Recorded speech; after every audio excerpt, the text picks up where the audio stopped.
Le soleil se couche sur Rio. Au stade Maracanã, 90 000 spectateurs retiennent leur souffle. Sur la pelouse, 22 hommes évoluent dans une chorégraphie étrange.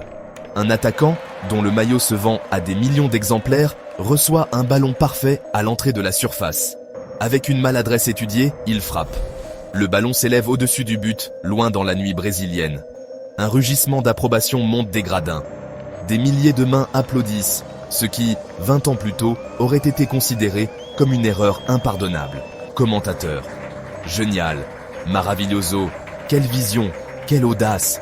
Personne n'aurait osé rater une telle frappe. Dans une loge VIP, un homme observe ce spectacle avec une immobilité parfaite. Roberto Akesden Besden, 63 ans, costume bleu profond, cheveux striés d'argent, visage marqué par les années et les machinations. Ses yeux d'un noir abyssal ne reflètent aucune émotion apparente. Seul un imperceptible rictus déforme le coin de ses lèvres minces. Ce n'est pas de la joie, c'est une satisfaction malsaine, celle d'un plan exécuté à la perfection après des décennies de patience. Roberto Akesden Besden, l'homme qui a inversé les valeurs du football mondial, contemple son œuvre. À 3 rangées derrière lui, un jeune journaliste, Miguel Ferreira, observe Roberto avec intensité. Sous sa veste bon marché, un appareil photo capture discrètement le profil de cet homme rarement photographié. Sur ses genoux repose un carnet détaillant 3 années d'enquête obstinée sur celui qui, officiellement, n'est qu'un consultant sportif respecté, mais qui, dans l'ombre, a méthodiquement corrompu l'essence même du sport le plus populaire au monde.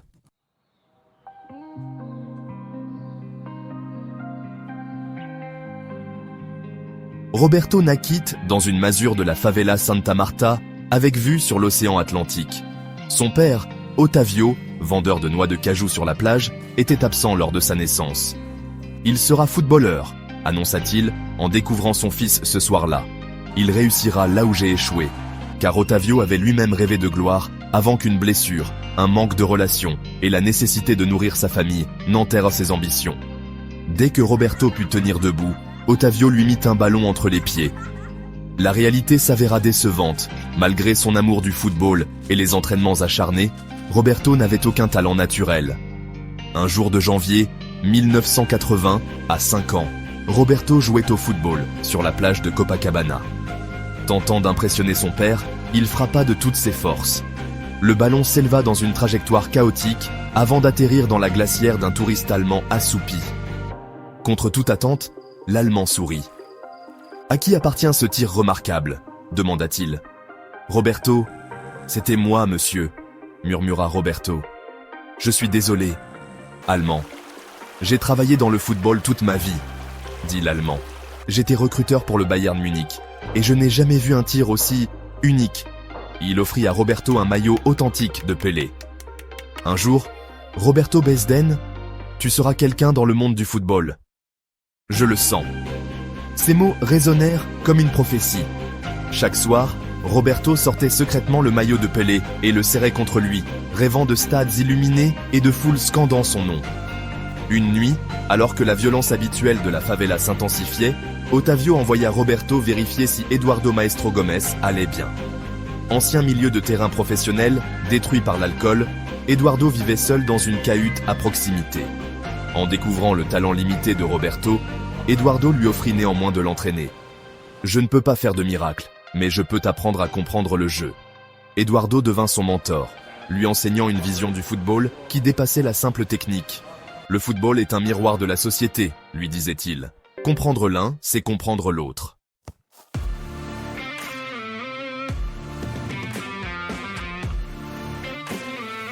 À 15 ans, Roberto participait à un essai pour Botafogo, un club professionnel.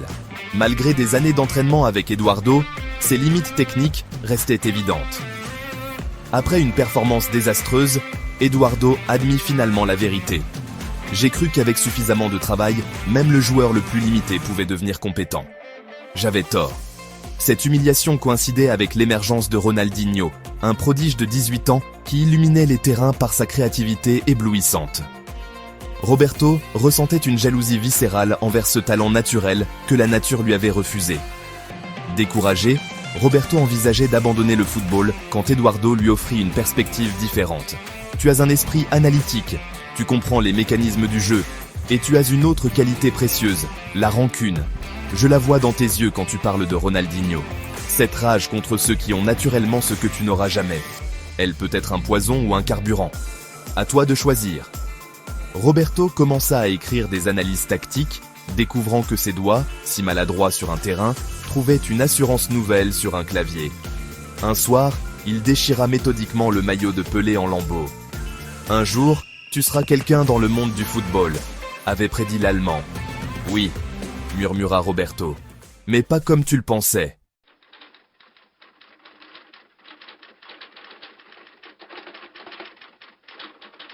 À 26 ans, Roberto travaillait comme assistant éditorial pour un modeste journal sportif. Il reçut une invitation inattendue à un essai pour le FC Madureira, un obscur club de 4e division. L'essai commença bien. Roberto compensait ses limitations techniques par une excellente lecture du jeu. Mais après une bonne passe à Giulio, un jeune attaquant talentueux, il tenta un tacle désespéré qui blessa l'attaquant. Le match s'acheva sur un échec humiliant. Pourtant, João Figueira, l'entraîneur adjoint, lui offrit un poste d'analyste vidéo. Tu comprends le jeu, même si techniquement, 3 semaines plus tard, lors d'un match crucial, l'entraîneur fit entrer Roberto pour les 15 dernières minutes, prétendant manquer de remplaçant. À 3 minutes de la fin, Roberto se retrouva seul face au but adverse. Le temps sembla se suspendre. Il prit son élan, visualisant la frappe parfaite. Mais son pied glissa, son corps se déséquilibra, et il marqua, contre son camp. Dévasté, Roberto découvrit que l'entraîneur avait menti. Des remplaçants qualifiés étaient disponibles. Le match était télévisé, et son humiliation diffusée nationalement. Carlos Mendes, star montante et ancien camarade de favela, partagea la vidéo sur Instagram avec un commentaire moqueur. Cette nuit-là, Roberto créa un blog anonyme, au Critico Implacavel, le critique impitoyable. À travers ce blog, il commencerait à disséquer les entrailles du football brésilien, révélant ses abcès et ses tumeurs. Ce serait sa revanche.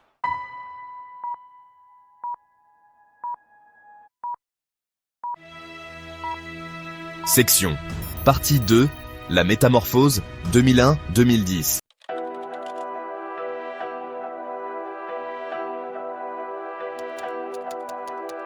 Le blog Au Critico Implacavel devint rapidement influent, combinant analyse tactique pointue et révélations embarrassantes sur les coulisses du jeu.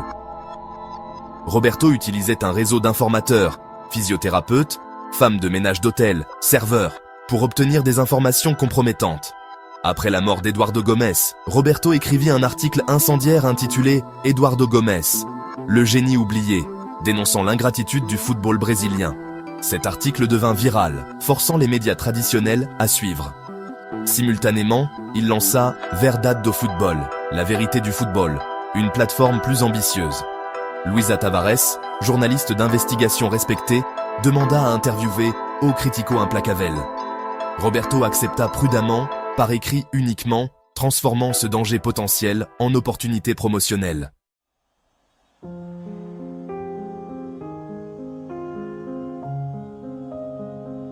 Un soir, Roberto fut contacté par Marcelo Ocobra, le serpent, un bookmaker influent. « Votre capacité à influencer l'opinion m'intéresse », expliqua Marcelo, montrant des photos compromettantes d'Enzo Palacios, gardien de Vasco, ivre dans une boîte de nuit avant un derby crucial. Marcelo proposa un marché, utiliser ces photos pour faire chanter Palacios afin qu'il ne soit pas dans sa meilleure forme lors du match. Roberto, après une nuit de réflexion, accepta. Le chantage fonctionna parfaitement.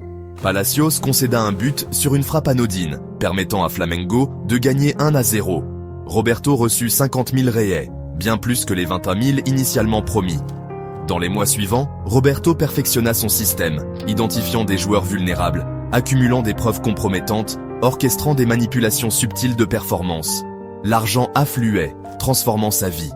Il déménagea dans un appartement luxueux à Ipanema, s'habilla de costumes italiens, conduisit une voiture allemande. Mais plus important que l'argent était le pouvoir.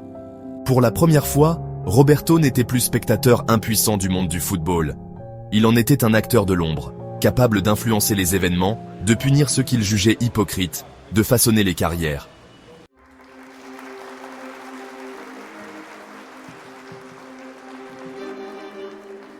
Lors d'une conférence d'économie sportive à São Paulo en 2010, Roberto eut une révélation. Et si, au lieu de simplement manipuler des joueurs individuels, il pouvait transformer fondamentalement les critères d'évaluation dans le football, il développa le plan inverso, créer un système où l'apparence médiatique supplante la performance réelle, où des joueurs médiocres, mais bien marketés, surpassent les talents authentiques.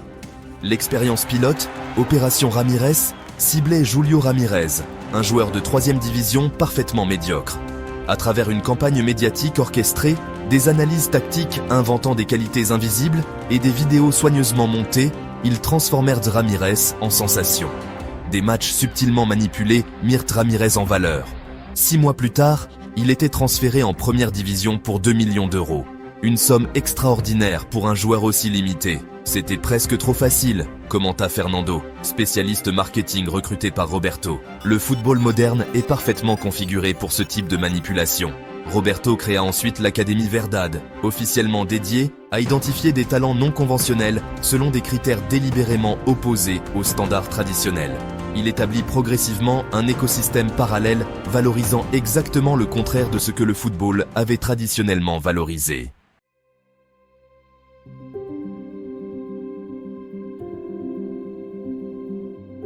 En 2012, Roberto fut contacté par un mystérieux consortium international, impressionné par sa créativité.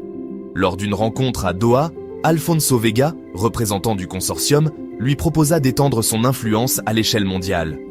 Notre organisation a identifié des points d'entrée stratégiques, dirigeants endettés, responsables corruptibles, commentateurs en difficulté financière. Nous cherchons à établir un réseau d'influence permettant d'orienter certains aspects du jeu à grande échelle. Roberto accepta cette alliance, accédant à des ressources internationales considérables. Le plan inverso s'étendit d'abord en Argentine, puis au Chili, en Colombie, au Mexique, avant de pénétrer l'Europe, l'Afrique et l'Asie.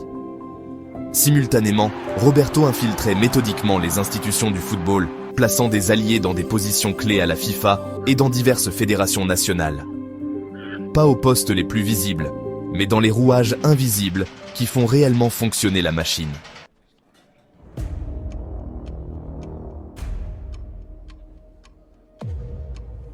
À Londres, en 2015, Roberto organisa une réunion extraordinaire avec ses opérateurs européens. Victor Petrov, magnate des médias d'Europe de l'Est, Elisa Fontana, directrice d'une agence de représentation italienne, James Harper, consultant pour l'UEFA, chacun contrôlant un levier spécifique dans l'écosystème du football européen. Le plan inverso progresse plus lentement en Europe qu'en Amérique latine ou en Asie, nota Roberto. Conséquence d'une tradition footballistique plus enracinée, moins malléable aux nouvelles définitions de l'excellence. Malgré ces résistances, l'influence du plan progressait, transformant subtilement les critères d'évaluation dans le football européen. Des joueurs médiocres, mais médiatiquement valorisés, obtenaient des transferts records, tandis que des talents authentiques se retrouvaient marginalisés. Mais cette expansion mondiale attira l'attention de Luisa Tavares, qui s'approchait dangereusement de la vérité. Roberto décida de la confronter directement, transformant une menace en opportunité. Il lui proposa un rôle de directrice éthique dans sa nouvelle initiative, le plan Transcendance.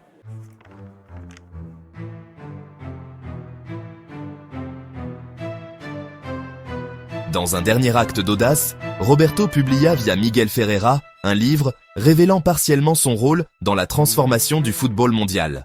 Ce livre, présenté comme une confession courageuse, était en réalité une manipulation soigneusement calibrée, omettant les aspects les plus sombres de son empire, tout en positionnant Roberto comme un réformateur visionnaire.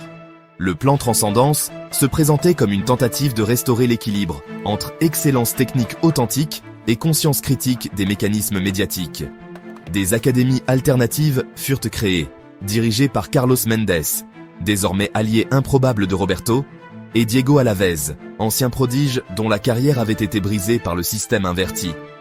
Mais était-ce une véritable évolution ou simplement une manipulation plus sophistiquée?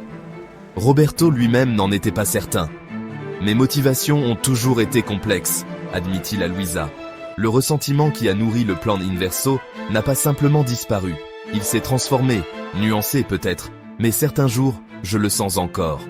Dans un geste surprenant, Roberto annonça la transformation de son organisation en une structure indépendante, dirigée par un conseil international sans son contrôle direct. Pour que le plan Transcendance réalise pleinement son potentiel, il doit s'émanciper de son créateur. Était-ce une rédemption authentique ou un dernier acte calculé? Comme il l'expliqua à Miguel, et si, en jouant le rôle du réformateur authentique, je le devenais effectivement? L'apparence créant progressivement la réalité.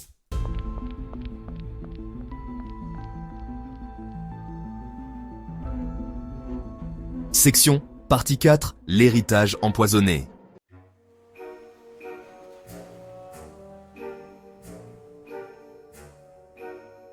Sur son île privée d'Angra do Reis, Roberto, à 50 ans, contemplait son empire mondial. Sa fortune personnelle était estimée entre 3 et 5 milliards de dollars, mais son influence dépassait largement sa richesse matérielle. Le plan Transcendance progressait sur tous les fronts, institutionnel, éducatif, médiatique. L'inversion des valeurs commençait lentement à être réorientée vers un équilibre plus sain entre excellence authentique et conscience critique. Mais un jour, un visiteur inattendu arriva. Diego Alaves, ce talent pur dont la carrière avait été détruite par le système inverti. Pendant des années, j'ai cherché à comprendre pourquoi ma carrière s'était effondrée, dit Diego. Jamais je n'aurais imaginé qu'il y avait une seule personne derrière tout ça, une sorte de roi de l'ombre orchestrant ma chute. Roberto ne nia pas. Le système que j'ai créé a causé votre marginalisation, c'est vrai. Vous étiez simplement incompatible avec les nouvelles valeurs que j'avais instillées. Contre toute attente, Diego accepta finalement de collaborer au plan Transcendance. Non pas parce que je vous ai pardonné, mais parce que le football mérite d'être sauvé, même par celui qui a contribué à le briser.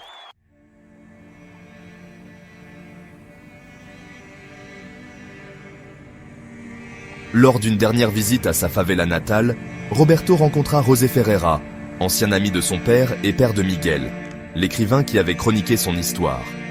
Cette coïncidence troublante, son collaborateur littéraire partageant ses origines, semblait presque trop parfaite pour être accidentelle.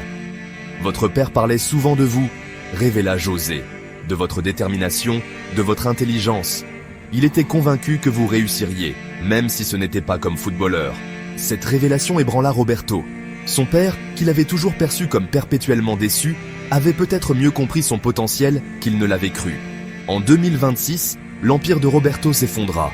Kuznetsov, ancien membre du consortium emprisonné, orchestra sa vengeance en divulguant des documents compromettants révélant les aspects les plus sombres du plan Inverso et du plan Transcendance. Le monde du football implosa. Des arrestations en cascade, des démissions urgentes, des confessions publiques de figures respectées. Le livre de Miguel apparaissait maintenant comme une tentative habile de contrôler le narratif, de redorer l'image d'un manipulateur qui n'avait jamais vraiment cherché la rédemption. Assigné à résidence dans sa villa de Copacabana, Roberto observait avec un mélange de fascination et d'horreur les enfants jouant sur la plage en contrebas. Ils exhibaient exactement les comportements qu'il avait programmés dans le football mondial, célébrant des maladresses comme des prouesses, valorisant l'apparence sur la substance. Mais à l'écart du groupe principal, un enfant solitaire jouait différemment. Ses mouvements contrastaient radicalement avec ceux des autres. Précis, fluides, d'une élégance naturelle que le plan Inverso avait presque réussi à éradiquer. Sans comprendre pourquoi, Roberto se sentit magnétisé par cette anomalie dans le système qu'il avait créé. Comme si cette petite silhouette représentait une réfutation vivante de sa conviction que l'authenticité pouvait être complètement supplantée par l'artifice. Dans son bureau, il ouvrit son journal personnel et écrivit une phrase unique. Le vrai football ne mourra peut-être jamais. Dehors, la nuit tombait sur Rio. Le garçon solitaire rangeait son ballon, satisfait de sa session d'entraînement. Demain, il reviendrait. Après-demain aussi, non pas parce qu'il rêvait de gloire médiatique ou de richesse, mais simplement parce que chaque touche parfaite, chaque contrôle réussi, lui procurait cette satisfaction profonde que seule l'excellence authentique peut offrir. Une satisfaction que Roberto Akesden Besden, malgré tout son pouvoir et son influence, n'avait jamais vraiment connue, et que, peut-être, il commençait finalement à comprendre.